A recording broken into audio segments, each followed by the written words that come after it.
মহান আল্লাহ বলেন, কুল্লু নাফসিন যায়কাতুল মউত, প্রত্যেকটা আত্মাকে, প্রত্যেকটা মানুষকে, প্রত্যেকটা প্রাণীকে মরণের একটা স্বাদ গ্রহণ করতে হবে।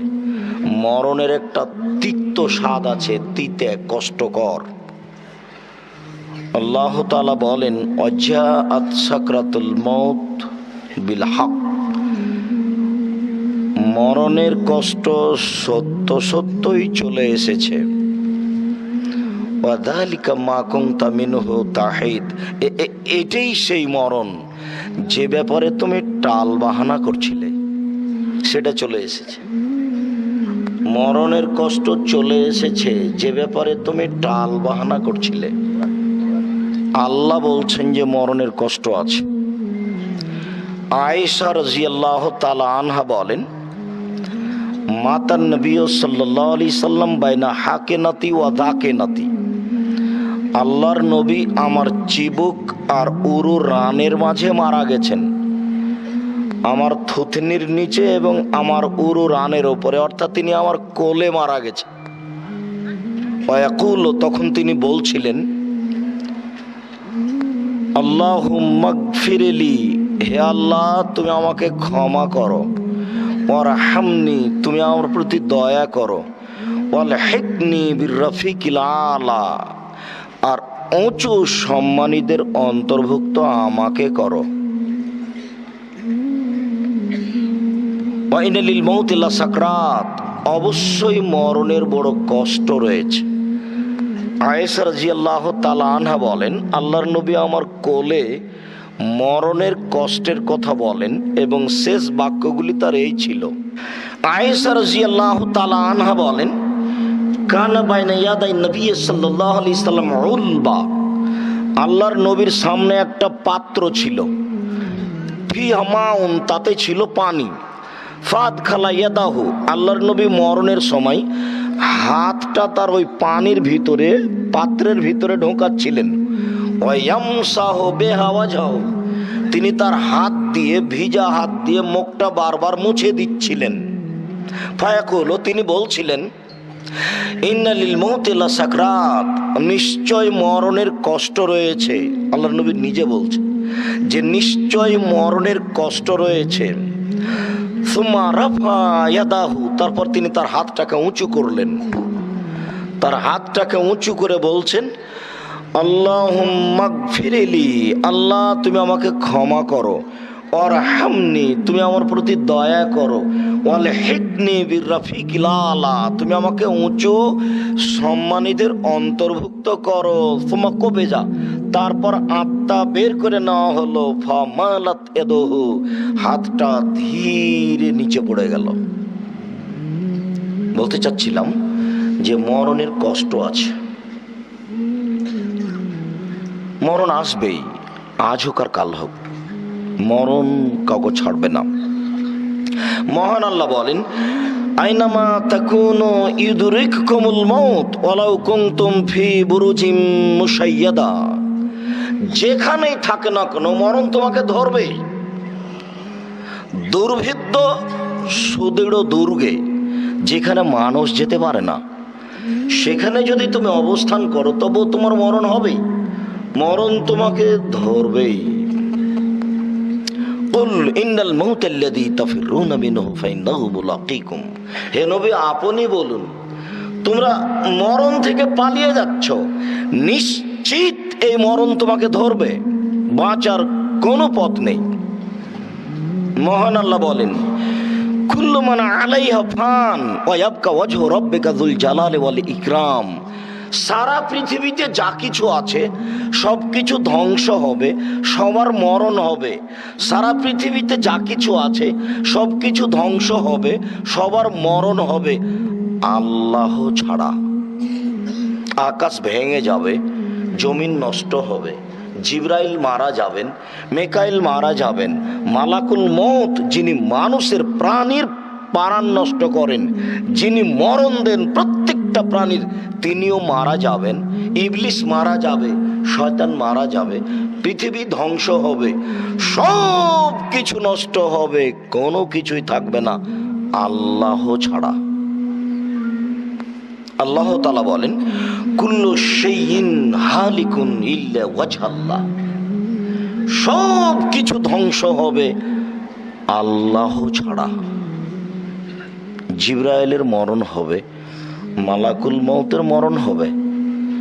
মালাকুল মউত আজরাইলের নাম, আজরাইল নামটা ঠিক নয়, আজরাইল গালি, ওটা ফার্সি ভাষা, ওটা আল্লাহ বলেননি। আল্লাহ বলেছেন মেকাইল, আল্লাহ বলেছেন ইসরাফিল, আল্লাহ বলেছেন জিবরাইল, আল্লাহ বলেছেন, আল্লাহ নবী বলেছেন মালাকুল মউত, মরণের ফেরেশতা। এটা উল্টে গেছে মানুষের কাছে।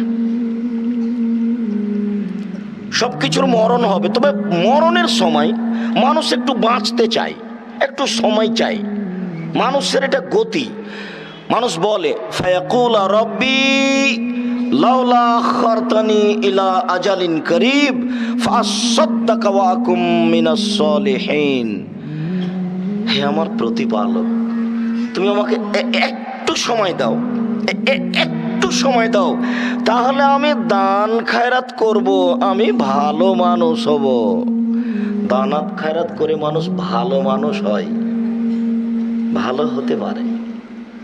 মরণের সময় একটু মানুষ সময় চায় ভালো হওয়ার জন্য। আল্লাহ তাআলা বলছেন, মানুষে বলে রব্বানা আখিরনা ইলা আজালিন করিব নুজিব দাওয়াতাকা ওয়া নাতাবি রাসূলাকা।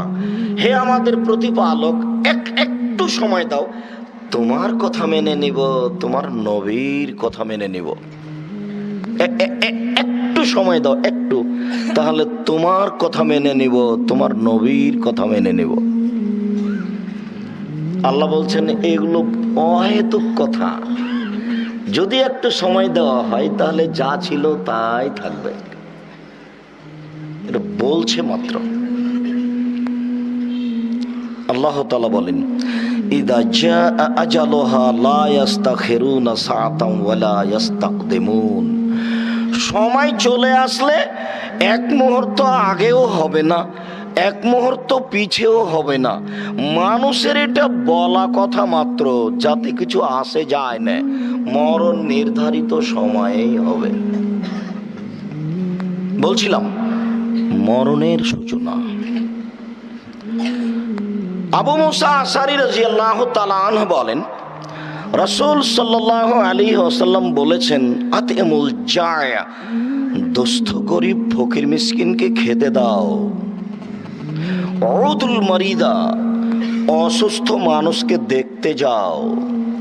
ফুকুলানি, বন্দীদের মুক্ত করো, যারা জেল হাজতে আছে তাদের বের করো। অত্র হাদিসে তিনটা কথা আছে, তার মধ্যে কথাটা হচ্ছে অসুস্থ মানুষকে দেখতে যাও। এটা হলো মরণের সূচনা। অসুস্থ হওয়া হচ্ছে মরণের সূচনা। প্রথম কথায় দুই একটা কথা, তোমরা দুস্থ গরিব ফকির মিসকিনকে খেতে দাও। আব্দুল্লাহ ইবনে উমর রাদিয়াল্লাহু তাআলা আনহু বলেন, রাসূল সাল্লাল্লাহু আলাইহি ওয়াসাল্লামকে জিজ্ঞাসা করা হলো, আল্লাহর নবী, আইউল ইসলামে খায়, মানুষের জীবনে সবচেয়ে ভালো কাজ কি? মানুষ তো অনেক কাজ করে, মানুষ তাহাজ্জুদ পড়ে, হজ করে, সিয়াম রোজা থাকে, দান খায়রাত করে। তো মানুষ যেসব কাজ করে তার মধ্যে সবচেয়ে ভালো কাজ কোনটা? তখন আল্লাহ রাসূল উত্তরে বললেন, তুতিমুত্তাম ওয়াতাকরাউস সালাম আলা মান আরাফতা ওয়া লাম তারিফ। দুস্থ গরিব ফকির মিসকিনকে খেতে দিবা, এটাই হলো তোমাদের জীবনে সবচেয়ে ভালো কাজ। দুই, যাকে চিনো তাকেও সালাম দিবা, যাকে চিনো না তাকেও সালাম দিবা। সবচেয়ে ভালো মানুষ হচ্ছে ওই যে আগে সালাম দেয়, আর সবচেয়ে খারাপ মানুষ কৃপণ হচ্ছে ওই যে সালাম দেন। আবখালুন নাস মা খেলাবি সালাম। কৃপণ হচ্ছে, খারাপ হচ্ছে ওই যে সালাম দেন, দিব কি দিব না, দিব কি দিব না, পার হয়ে গেল।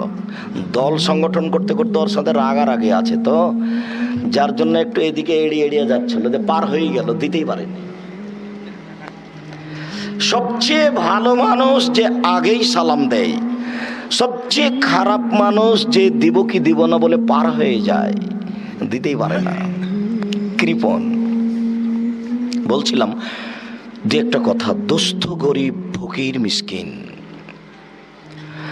আবু হুরায়রা রাদিয়াল্লাহু তাআলা আনহু বলেন, রাসূল সাল্লাল্লাহু আলাইহি ওয়াসাল্লাম বলেছেন, আস-সাই আলাল আরমালা ওয়াল মাসাকিন,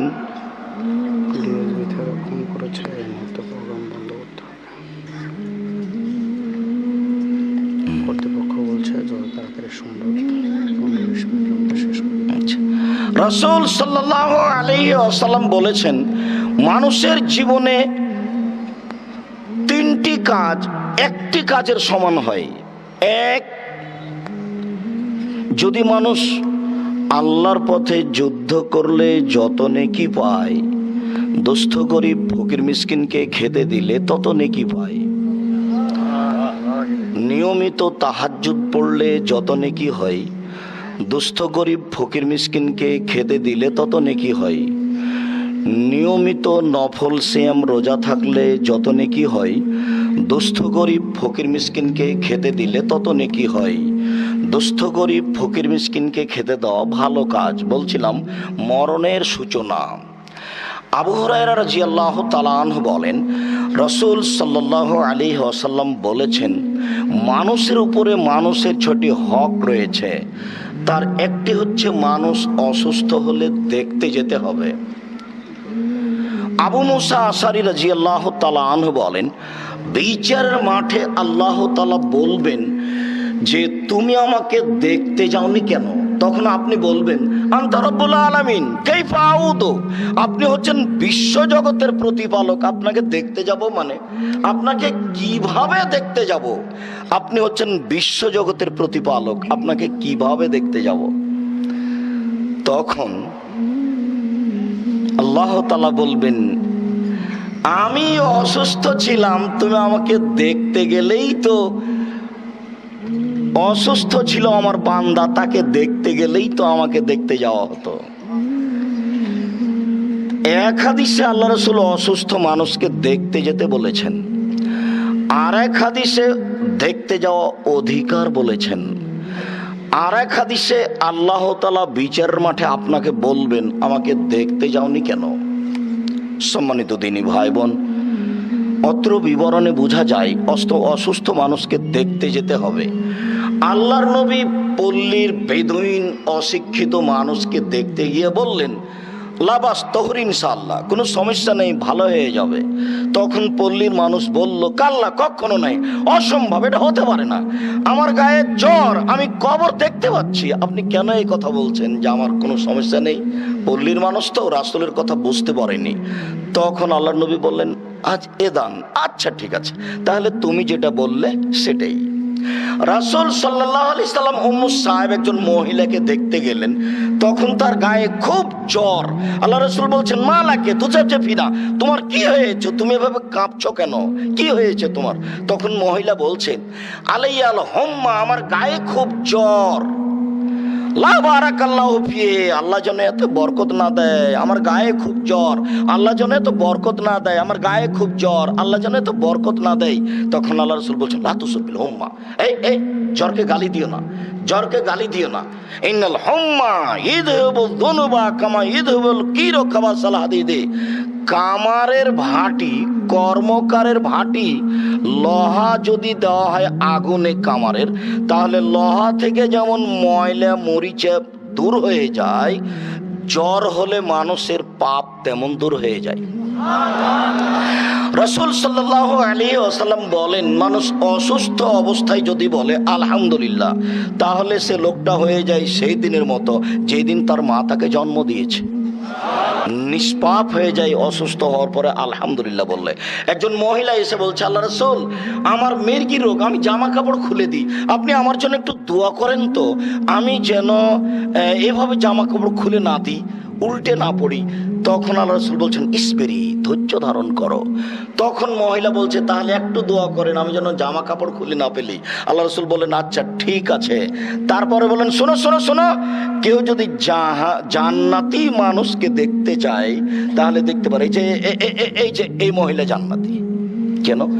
রোগের ওপরে সে ধৈর্য ধারণ করেছে। এখন যদি আমাদের কারো বেশি রোগ হয় তাহলে মনে করে মানুষ যে পাপ করেছে, তাই তো এরকম। রোগ ব্যাধি যত বেশি হবে ইমানদার তত প্রমাণ হবে। গেলে তো সুবিধা হলো আমাকে দেখতে এসেছেন, আপনি যা আসলেন আপনার সুবিধা কি? রাসূল সাল্লাল্লাহু আলাইহি সাল্লাম বলেছেন, মান আদালি আখিহে, কেউ যদি তার ভাইকে দেখতে যায় সকালে, তাহলে 70,000 ফেরেশতা সন্ধ্যা পর্যন্ত বলবে, আল্লাহ অমুক লোকটা ভালো কাজ করেছে, দয়া করে তুমি তাকে ক্ষমা করে দাও। আল্লাহ অমুক লোক ভালো কাজ করেছে, দয়া করে তুমি তাকে ক্ষমা করে দাও। আপনি অসুস্থ মানুষকে যদি দেখতে যান, তাহলে সকালে গেলে সন্ধ্যা পর্যন্ত, সন্ধ্যা গেলে সকাল পর্যন্ত আপনার জন্য 70,000 ফেরেশতা ক্ষমা চাইবে। সম্মানিত দিনী ভাই বোন, বলছিলাম মরণের সূচনা। অসুস্থ মানুষকে দেখতে যেতে হবে। মরণের স্মরণ, মরণকে স্মরণ করতে হয়। আবু হুরায়রা রাদিয়াল্লাহু তাআলা আনহু বলেন, যারা রাসূলুল্লাহ সাল্লাল্লাহু আলাইহি সাল্লাম কাবরা উম্মিহি, আল্লাহর নবী তার মায়ের কবর দেখতে গেলেন, কবর জিয়ারত করতে গেলেন, তার মায়ের কবর দেখতে গেলেন। ফাবাকা, তিনি কাঁদতে লাগলেন। ওয়াবাকা মান হাওলাহু, যারা আশেপাশে ছিল সবাই কাঁদতে লাগলো। তখন তিনি বলছেন, ইস্তাযানতু রব্বি, আমি আমার প্রতিপালকের কাছে অনুমতি চাইলাম। ফিয়া নাস্তাগফিরা উম্মি, আমার মায়ের জন্য ক্ষমা পেতে চাই, ক্ষমা চাই, আমার মায়ের জন্য একটু ক্ষমা চাওয়ার অনুমতি চাই। প্রতিপালক, আমার মায়ের জন্য একটু ক্ষমা চাওয়ার অনুমতি চাই। ফালাম ইউজানলি, কিন্তু আমাকে অনুমতি দেওয়া হলো না। তখন আমি বললাম, ইস্তাযানতু, আমি আল্লাহর কাছে অনুমতি চাইলাম। আন আজুরা কাবরাহা, আমি একটু আমার মায়ের কবর দেখতে যাব, এই অনুমতি দেওয়া হোক। ফাওয়াজানালি, আমাকে অনুমতি দেওয়া হলো। ফাজুরু কবরাকুম ফাইন্নাহু তুযাক্কিরু মাউতাকুম, তোমরা কবর দেখতে যাও, কবর জিয়ারত করো, তাহলে তোমাদের মরণ স্মরণ হবে। অত্র মুসলিম গ্রন্থের হাদিসে প্রথমে যেটা বলতে চেয়েছি সেটা হলো, মুহাম্মদ সাল্লাল্লাহু আলাইহি সাল্লাম তার মায়ের ক্ষমা চাওয়ার অনুমতি পেলেন না। লা ইলাহা ইল্লাল্লাহ না থাকলে ক্ষমার অনুমতি হবে না। বুঝাতে পারিনি মনে হয়। আল্লাহ রাসূল সাল্লাল্লাহু, পৃথিবীর সবচেয়ে দামি মানুষ, মায়ের জন্য ক্ষমা চাইবে, তার অনুমতি চেয়েছিলেন, হয়নি। ক্ষমা চাইবেন, ক্ষমা হবে না হবে পরে, খালি একটু বলবেন যে আল্লাহ আমার মাকে ক্ষমা করো, এই কথাটা বলার অনুমতি চেয়েছিলেন। আল্লাহ বললেন হবে না। পৃথিবীর সবচেয়ে বড় দামি মানুষকে এই কথা বললেন। তারপর তিনি বললেন, আচ্ছা ঠিক আছে, তাহলে আমি আমার মায়ের কবর দেখতে যেতে চাচ্ছি। তা যেতে পারো, কবর দেখতে যেতে হয়, তাহলে মরণ বলে স্মরণ হয়। সম্মানিত দিনী ভাই বোন, একটু আয়েশা রাদিয়াল্লাহু তাআলা আনহা বলেন, দাখালতু আল্লাযী ফিহি রাসূলুল্লাহ, দাখালতু বাইতি আল্লাযী ফিহি রাসূলুল্লাহ সাল্লাল্লাহু আলাইহি সাল্লাম, আমি আয়েশা আমার ঘরে ঢুকতাম কবর জিয়ারতের জন্য, যেই ঘরে নবী থাকতেন। নবীগণ যেখানে মারা যান কবর সেখানেই হয়। তো আমাদের নবী মুহাম্মদ সাল্লাল্লাহু আলাইহি সাল্লাম মারা গেছেন আয়েশার ঘরে। তো কবর কোথায় হয়েছে? আয়েশা রাদিয়াল্লাহু তাআলা আনহার ঘরে। তো তিনি ওখানে দেখতে যান। তিনি বলছেন, ওয়াকুলু, আর আমি বলি, হাজা কবরি, হাজা কবর আবি ও হাজা জাওজি, এটা আমার বাপের কবর, এটা আমার স্বামীর কবর, এটা আমার বাপের কবর, এটা আমার স্বামীর কবর। ওয়াদিউন সাবি, তখন আমি আমার মাথায় কাপড় দিই না, আমি এমনিতেই ঢুকি। কেন? এটা আমার বাপের কবর, এটা আমার স্বামীর কবর, আমি এমনিতেই যাই, গায়ে অত কাপড় দিই না। ফালাম্মা দফেনা মাহুম উমারু, যখন তাদের সাথে উমারকে দাফন কাফন করা হলো, যখন তাদের সাথে উমারকে কবর দেওয়া হলো, ওয়াল্লাহি মা দাখালতুহু, আল্লাহর কসম আমি কোনোদিন ঢুকিনি। ওয়াল্লাহি মা দাখালতুহু, আল্লাহর কসম আমি কোনোদিন ঢুকিনি। আল্লাহর কসম আমি কোনোদিন ঢুকিনি। ওয়ানা মাসদুদাতুন আলাইয়া সিয়াবি, আমার মাথায় গায়ে ভালো করে কাপড় দেওয়ার পরে ঢুকেছি। হায়ান মিন উমার, উমারের লজ্জায়। এখানে একজন বেগানা পুরুষের কবর আছে, এখানে একজন বেগানা পুরুষের কবর আছে, উমারের লজ্জায় আমি মাথায় কাপড় দিয়ে কবর জিয়ারত করতে যাই। সম্মানিত দিনী মুসলিম বোন, আপনাকে বলছি, এই মেয়ে, আলোচনা চলবে, ঠিক হবে, সমস্যা। মাথায় নাক কাপড় না দিয়ে এখানে বসে আছো কেন? শরম পাও না? তোমাকেই বলছি, এই মেয়ে, তোমাকে বলছি, উপস্থিত বৈঠকের মুসলিম বোন, আপনাকে বলছি, পরনে ফ্যাশন বোরকা কেন? লজ্জা হয় না? শরম লাগে না? স্বামী নাই নাকি? স্বামী নেই? আপনার স্বামী নাই নাকি? কিছু বলেন আপনাকে? ফ্যাশন বোরকা কেন? পা বাড়ালে আর এক কালার বের হয়, দেখে মনে হয় যে বোরকা খুলে ফেলবে।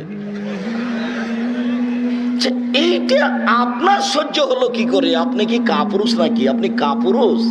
আপনি পুরুষ নিজেকে মনে করেন না? নিজেকে কাপুরুষ মনে করেন নাকি? ছি ছি ফু ছি। একটু খারাপ লাগে না? বউ এইভাবে ফ্যাশন বোরকা পরে বাজারে যায় কেন? লজ্জা হয় না কেন? শরম হয় না কেন? হায়া হয় না কেন?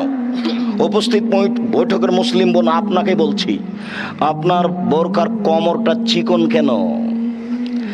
এ দেখেন, আয়েশা মাথায় কাপড় দিয়ে ঢুকছেন, কবরকে লজ্জা করছেন, বেগানা পুরুষের কবরকে।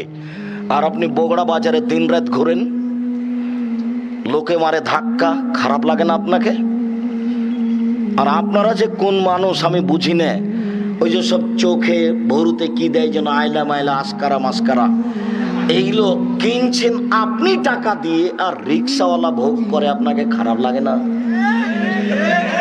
আপনারও তো একটা লজ্জার ব্যাপার। শোনেন, স্বামী হলে 8টা জিনিস লাগে। এই ছেলে, কারো গায়ে হাত দিব না, রেডি হও। এক খেলে আমার দিকে চেয়ে থাকবা। উপস্থিত বৈঠকের মুসলিম বোন, আপনাকে বলছি, এদিকে খেয়াল করেন। কথা বলছেন কেন? আপনার কথা শুনতে এসেছি, এদিকে খেয়াল করেন। কথা বলছেন কেন? মুসলিম বোন, আপনার জন্য এসেছি, আপনার জন্য এসেছি। একটা দিন বের করতে আমাকে 3 বছর সময় লাগে। আপনি কথা বলছেন কেন? চুপ থাকেন। শোনেন, আপনিও খেয়াল করেন, স্বামী হলে 8টা জিনিস লাগে।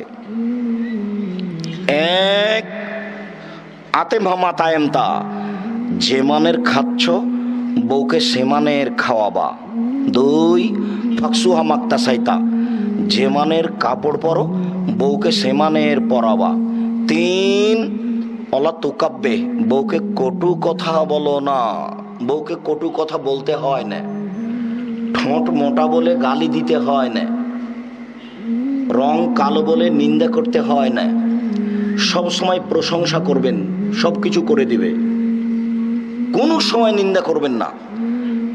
প্রশংসা করে কথা বলবেন, সারা রাত পা টিপে দিবে। একটু প্রশংসা চাই আপনার কাছে, আর একটু আদর করবেন, খুব বেশি করে আদর করবেন। ওরা এত আদরের, ওরা এত আদরের, ওরা এত আদরের, ওরা হচ্ছে বগড়া সোনাতলা হাটের আদরের মালসা। ওদের আদর করতে হয়, কখনো কটু কথা বলতে হয় না, নিন্দা করতে হয় না। আর নাম ধরে ডাকবেন, নাম ধরে কাজে বলবেন। খালেদা, জুতা কোথায় নিয়ে আসো তো, জামাটা কোথায় নিয়ে আসো, একটু আদেশ করবেন নাম ধরে, খুশি হবে। নিজে নিজে যদি খুঁজেন তাহলে বলবে আমার উপরে রাগ করেছে মনে হয়, এই জন্য আমাকে বলে না। নিজে কোনো কাজ সহজে করবেন না। আল্লাহ নবী বলছেন, আয়েশা না বেলিনিল খুমরাতা মিনাল মসজিদ, আয়েশা যে মসজিদ থেকে জায়নামাজটা দাও তো, মসজিদ থেকে জায়নামাজ দাও। তখন আয়েশা বলছেন, আমি ঋতুবতী, আমি মসজিদে যাব, জায়নামাজ আনবো। তখন আল্লাহ রাসূল বলছেন যে, হাইজ কি তোমার হাতে লেগে আছে নাকি? যাও যাও নিয়ে এসো। আল্লাহর নবী আয়েশা রাদিয়াল্লাহু তাআলা আনহাকে আদেশ করতেন, এটা আপনাকে আমি বলছি। আল্লাহ নবী বলছেন, আয়েশা হালুমিল মুতিয়া ওয়া সাজিহা, ওই যে ছুরিটা নিয়ে আসো তো, ছুরিটা ওটা ধারালো করে নিয়ে আসো। আপনাকে আমি দেখাচ্ছি, আল্লাহর নবী তার স্ত্রীকে আদেশ করতেন। নিজে নিজে কোনো কাজ করবেন না, নাম ধরে আদেশ করবেন, শান্তি পাবে, আপনিও শান্তি পাবেন। কটু কথা বলবেন না। 3, কটু কথা বলবেন না। 4, আল্লাহ তাজির বলা লজে, মুখের উপরে মারবেন না। 5, আল্লাহ তাত্র খাইল্লা ফিল বাইতে, নিজের বাড়ি ছাড়া কোথাও থাকতে দিবেন না, কোথাও যেতে দিবেন না। চাচির বাড়ি যেতে পাবে না, খালার বাড়ি যেতে পাবে না, ফুফুর বাড়ি যেতে পাবে না, মায়ের বাড়ি যেতে পাবে না। যায়ও যদি 3 দিনের বেশি থাকতে পাবে না, আপনিও সাথে থাকবেন। বিবাহের বাড়ি যেতে দিবেন না কখনো। দাওয়াত দিয়েছে বিবাহের, আপনি যান, আপনার ছেলে যাবে, আপনার বউ যাবে কেন? এ কোন ধরনের নোংরা কথা? বউ যাবে কেন? বউ যাবে কেন? ফ্যাশন করে একবারে ঢং মং করে যায় আপনার সাথে, আপনাকে খারাপ লাগে না? ও যাবে কেন? শোনেন, মধ্যেখানে আবার একটা কথা শোনেন। উমর রাদিয়াল্লাহু তাআলা আনহু যখন মরে তখন তিনি বলছেন যে আবু আব্দুল্লাহ, ছেলের নাম আব্দুল্লাহ, আয়েশা রাদিয়াল্লাহু তাআলা আনহার কাছে যাও তো, ওই আবু বকর সিদ্দিকের পাশে একটা কবরের জায়গা আছে, ওই জায়গাটা আমাকে দিবে কিনা, একটু গিয়ে বলো তো। তো আব্দুল্লাহ ইবনে উমর আয়েশা রাদিয়াল্লাহু তাআলা আনহার বাড়িতে ঢুকলেন সালাম দিয়ে। তখন দেখছেন আয়েশা রাদিয়াল্লাহু তাআলা বসে বসে কাঁদছেন। অর্ধ পৃথিবীর খলিফা, কুশাগর বুদ্ধিজীবী রাজনীতিবিদ ওমর, যিনি রাস্তায় হাঁটলে শয়তান রাস্তায় হাঁটতো না, এত বড় মানুষ মারা গেছেন, আয়েশা ঘর থেকে বের হননি, দেখতে যাননি। পৃথিবীর এত বড় মানুষ, পৃথিবীর অদ্বিতীয় মানুষ, আবু বকর সিদ্দিক রাদিয়াল্লাহু তাআলা আনহুর পরে যিনি পৃথিবীতে সবচেয়ে দামি মানুষ, তিনি হচ্ছেন ওমর রাদিয়াল্লাহু তাআলা আনহু। তিনি মারা গেছেন, আয়েশা রাদিয়াল্লাহু তাআলা দেখতে যাননি।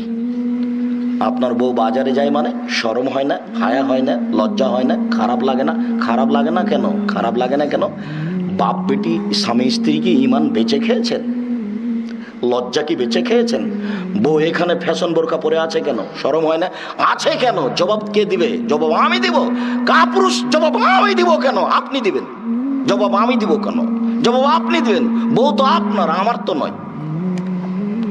বাড়িতে থাকবে, আল্লাহ রাসূল বলছেন বাড়ি ছাড়া কোথাও যেতে পাবে না, জরুরি প্রয়োজন ছাড়া বাড়ি যাবে না। বাজারে গেল কেন? কাপুরুষ যাবে কেন? ভাত হয় না, যাবে কেন?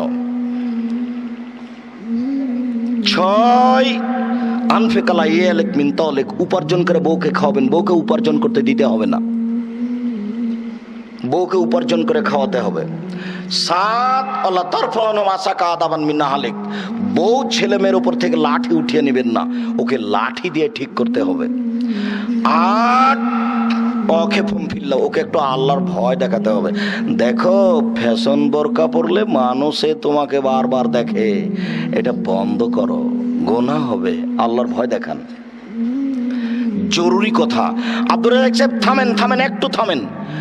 আপনি 4 নম্বরে বলেছেন যে কটু কথা বলা হবে না বউকে, 3 নম্বরে বলেছেন যে বউকে কটু কথা বলা হবে না, আর 7 নম্বরে বলছেন যে লাঠি দিয়ে ঠিক করতে হবে। আমি বলিনি, আমি তো অনুবাদক। 1450 বছর পূর্বে মুহাম্মদ সাল্লাল্লাহু আলাইহি ওয়াসাল্লাম এই কথা বলেছেন, তা আপনাকে আমি অনুবাদ করে শোনালাম মাত্র। যেখানে আদর আছে সেখানে লাঠি আছে, যেখানে আদর আছে সেখানে লাঠি আছে, যেখানে আদর আছে সেখানে লাঠি আছে। আদর দিয়ে কাজ না হলে তাকে লাঠি দিয়ে ঠিক করতে হবে, এই কথা আল্লাহর নবী বলেন। রাসূল সাল্লাল্লাহু আলাইহি ওয়াসাল্লাম বলেন, মুরু আওলাদাকুম বিসসালাতি ওয়া আবনাউ সাবঈ সিনিনা, তোমরা তোমাদের ছেলে মেয়েকে সালাত আদায় করতে বলো 7 বছর বয়সে।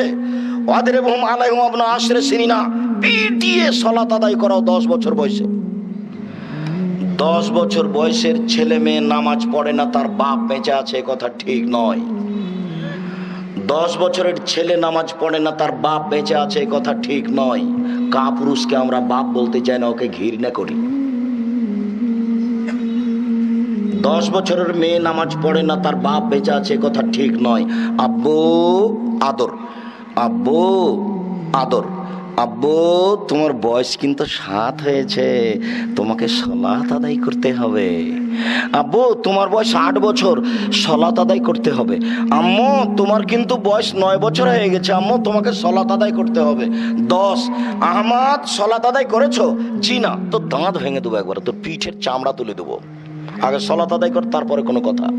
সালাত আদায় করলো না কেন? নিজেকে পশু মনে করেন? বুঝে না ওরা অন্তর আছে, বুঝে না। দেখে না ওরা চক্ষু আছে, দেখে না। শোনে না ওরা কান আছে, শোনে না। উলাইকা কালানাম, তারা পশু প্রাণীর মতো, তারা গরু ছাগলের মতো, তারা কুকুর শ্রীগালের মতো, ভালো হাজাল বরং তার চেয়ে খারাপ। নিজেকে পশু প্রাণী মনে করেন? ছেলে নামাজ পড়ে না কেন? জবাব আমি দিব কেন? আপনি দিবেন, প্রস্তুত থাকেন। শোনেন, আর একটু কথা এখানে শুনে রাখেন। রাসূল সাল্লাল্লাহু আলাইহি সাল্লাম বলেন, মান ওয়ালাদাহু ওয়ালাদুন, কারো যদি ছেলে মেয়ে জন্ম